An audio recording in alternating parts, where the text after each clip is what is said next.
Ovo špricam po zidovima i plijesan odmah nestane. U ovom kratkom videu ću vam pokazati kako da se brzo riješite plijesni, ali i vlage. Plijesan na zidovima šteti zdravlju jer izaziva alergije i probleme s disanjem. Uništava strukturu zidova i stvara neugodan miris. Može ubrzati razvoj astme i infekcija dišnih puteva. Plijesan nastaje u vlažnim i slabo ventiliranim prostorima. Kad vlaga u zraku dođe u dodir s hladnim površinama, kondenzira se stvarajući idealne uvjete za rast plijesni.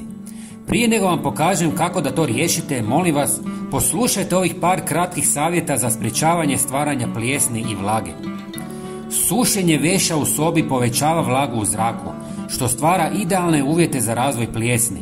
Također može pogoršati kvalitetu zraka izazivajući alergije ili probleme s disanjem. Dugoročno šteti zidovima i namještaju zbog nakupljanja vlage. Nemojte sušiti veš unutar prostorije.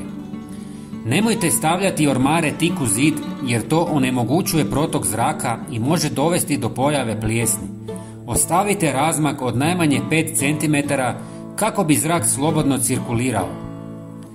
Često otvarajte prozore jer to omogućuje izmjenu zraka, smanjuje vlagu i sprječava nakupljanje plijesni.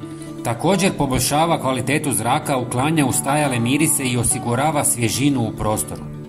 Sada ću vam pokazati dva najbolja prirodna načina kako da ubijete plijesan i smanjite vlagu u prostorijama.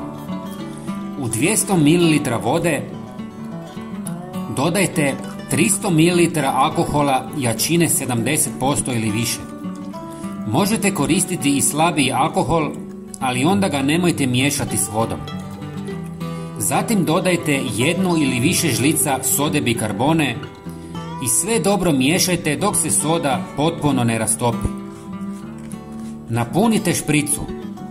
Prijatelji, bilo bi nam drago da podijelite ovaj video sa poznanicima kako bi i oni sačuvali svoje zdravlje. Hvala vam. Ovo špricajte po plijesni, ostavite 15 minuta da djeluje i zatim obrišite suhom krpom. Ako treba, ponovite više puta. Obavezno stavite masku kako ne biste udisali ostatke plijesni. Ako želite smanjiti vlagu u prostorijama, najbolje bi bilo da kupite kvalitetan odvlaživač zraka, ali oni su najčešće skupi i mnogo ljudi za njega nema novaca. Zato možete napraviti prirodni odvlaživač zraka od soli. Kupite u trgovinama 10 kg soli, napunite posude i postavite ih u sve prostorije gdje ima vlage. Prijatelji, pretplatite se na naš kanal, potpuno je besplatno. Hvala vam. Pozdrav!